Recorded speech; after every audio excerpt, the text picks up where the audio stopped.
Papunta na po, dyan na po yung bahay. Wait lang, wait lang. This is it. Eto na. Titignan natin. Ito yung unang subok natin dati. Kay Andre, pinabalik tayo nung pumunta, no? May nasakit-sakit na ba nun? Wala naman, pero pumunta ka lang para magpa-check up. Ngayon, medyo may nasakit-sakit na. Kaya, papacheck namin. Let's Gina. Ano? Good luck. Kaya di katulad dati, hindi kami ready biglaan. Eto ngayon, ready na lahat. Yan, yan. Tsaka to. Yan, let's go.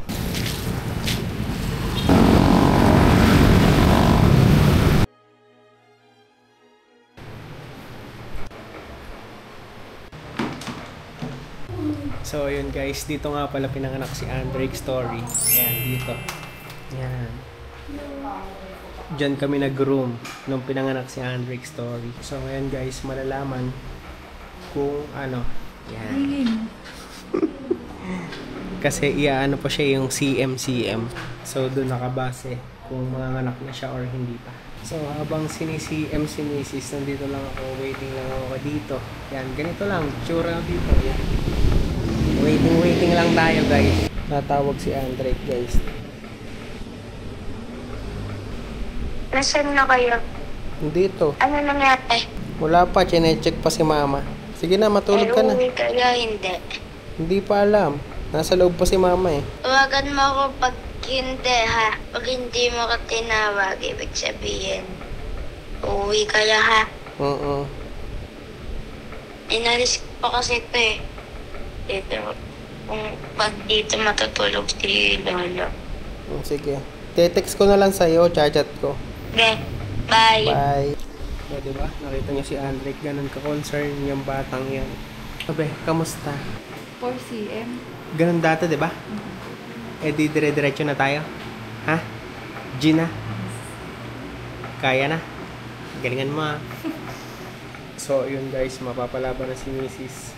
Let's go. Si Jaja to the rescue. Manganganak na si Tidya. Bakit? Manganganak na? Re-ready pa lang siya, re-ready. So, si Andrick dati, mga alas 7 siya, 7 to 8 siya pinanganak na. Si Andrick. So, ngayon, eto.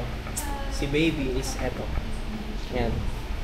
So, mamaya nyo na rin malalaman kung ano yung magiging pangalan ni baby. Galingan mo ha, baby. Huwag ka magpahirap kay mama ha. Galingan mo ha. Labas ka kagad ha. Yung panty ko dito. Pwede naman switch na lang mag-diaper. So guys, dito sa room na to, dito rin mismo pinanganak si Andre Story. So ngayon lang kami nakabalik ulit dito pagkalipas sa maraming taon. So yeah. Diba? Mama na. Yan. So dito rin dati nilagay si Andre. Dati kasi wala pang vlog. Diba? So ngayon, eto, makukuha na natin. Diba? So yan. Dito yata ako nanonood ng dati, naglalaban yung Miami tsaka Indiana Pacers. So replay na yun nung gabi. Kasi nga gabi na siya. Yun lang. Share ko lang. So mamaya, panibagong kwento na naman para kay baby.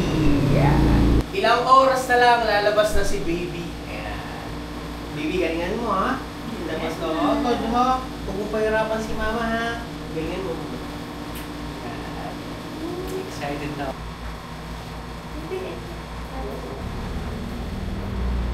So, may papagawa muna sa akin si Mrs. bago siya sumabak. So, anong gagawin ko muna, ma? Tuturo ko sa kanya yung mga kailangan niyang gawin pag si baby, anong bibigay sa nurse, ganon, kasi Okay. hindi niya alam. Yung gamit namin is nasa sasakyan na. So, hindi katulad dati. Ako lang talaga. Sarili ko lang ang dala ko kay Andre tsaka si mama. Ngayon, may dala na kami kahit paanong gamit. Ma'am, ano na ako 4 cm. Ayan. Ito gamit ko. Ito gamit ni baby. Ha? May dala ko pang siopaw. Ito yung mga gamit, guys, na dala namin. Starter pack. Ayan. So, ito naman ay for emergency lang. Kunyari, hindi pa agad lumabas yung gatas ni Mrs. So, Ayan, meron may namin. nakasulat naman yan. Ito receiving. Pag nanganak na ako, ayan muna yung unang bibigay. ito po. So, saan ito lalagay? Diyan na muna yan. Ito, Going extra home yan. 1. extra. Pag kailangan pa, may ano pa po kayo, may damit, pampers. Oh, yun. Ayan. Extra. Extra 2. Ayan, extra 2. Yan. Pwede nyo rin itong sundan ha sa mga Tapos nerd eto, na mamis dyan. Lagay mo na din po doon. Ito mga alcohol, wipes, mga sabon niya. Yan, lagay mo doon. Tapos ito yung niya, blanket. Oh. Pala may wala din yung PSA ko, hindi ko makita. Ito yung mga documents ni Mrs. PhilHealth ko pag hinanap yung MDR. Tapos ito yung PhilHealth ID ko. Tapos may sige, ballpen sige. dyan. Ayun pala yung PhilHealth ID na. Gising ka naman na yan. Hindi pa, nakaraan. Ikaw na nga nagsulat. Hindi ko nga alam eh. Yan. So mamaya yung pangalan. Wala na, surprise. Wala na akong magagawa guys. Siyempre, nandito na si Jaguar. Ayan. Si Papa. Kita. Wala pa. Wala pa. Wala pa. Pwede po. Hindi pa ho. Ano lang. Yung... Hindi. Yung CNM na siya. Confine na siya dyan. So, aantay na lang. Tapos yun na. Ingat. Sige, i-update ko na lang kayo pag nandyan na. Yeah. Thank you pa. Ayan na siya. Check up muna by ate. So, eto na yung part na hihilab na yung chat ni mama. Kasi nilagyan na siya ng sweat.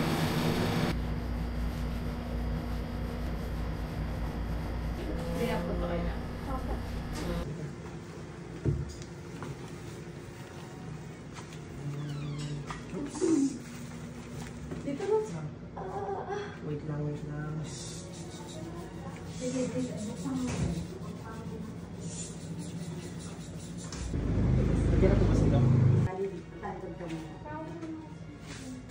So guys, eto nang pinakihintay natin. Antay na lang natin si Macy. Sana maging successful in Jesus name. Dati inabangan ko talaga yung pag-iyak ni Andrek noon. Yung natatandaan ko, husky yung boses niya, talagang ang lakas, tapos parang husky. So eto, tingnan natin si baby ko.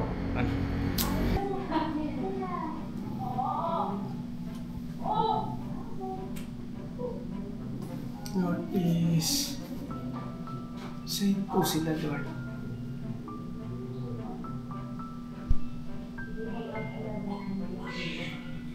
Please.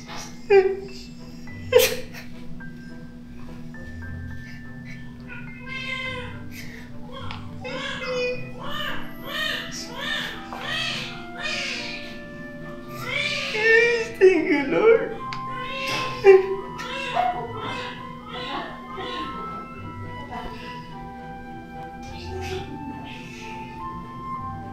Lakas umiyak na.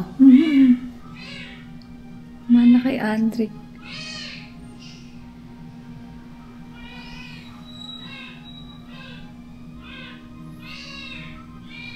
Parang si Andrick din siya guys, yung umiiyak. Parang ang bilis lumabas, no? Ang galing ni Mrs. Ilang seconds sana na. po si Lord. This oras natin guys. 11:20 siguro, mga 11:20 or 11:19. 11:20. 11:19 kasi umiyak siya eh. Ang umiyak. Mga ganun, 18 or 19. Tapos October 22 guys. Oh, birthday 2025. na. October 22, 2025. Baby! Congrats. Inunahan mo naman ang congrats sa chat, no? Congrats, kuya. Yo! Baby girl, lumabas na. Normal naman, Iwan. Normal daw, yan, normal. Hindi ko pa nga nakikita, hindi pa namin nakikita eh.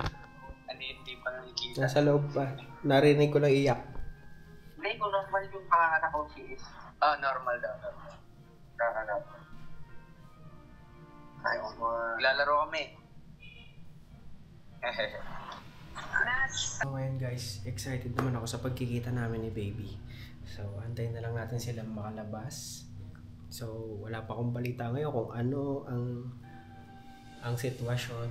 Narinig ko lang yung iyak niya. So, abangan na lang natin. Lalabas na sila. Pwede mo pa ito? Sige po. Ililipat na ito sa Baby na yun.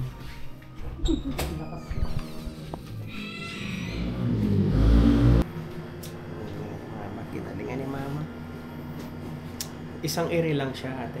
Opo, isang ano. Diba? Isang ere lang. Thank you, mama.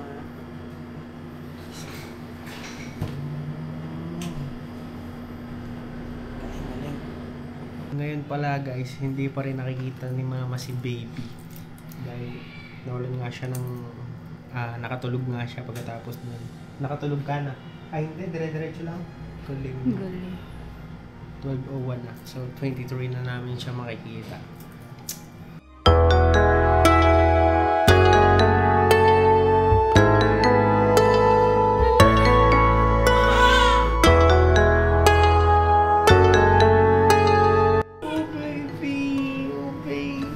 Ito na yung playlist namin. Sir, if ever naman na may ba siya, i-adjust mo na lang po siya. Ay, galang. Tapos, opo, tapos after 4 hours pa po, before siya mag-breastfeed is baby. Tapos, Tapos, mga anong oras po yun? sa mga 4 a.m. Opo, sige po. Oh, baby.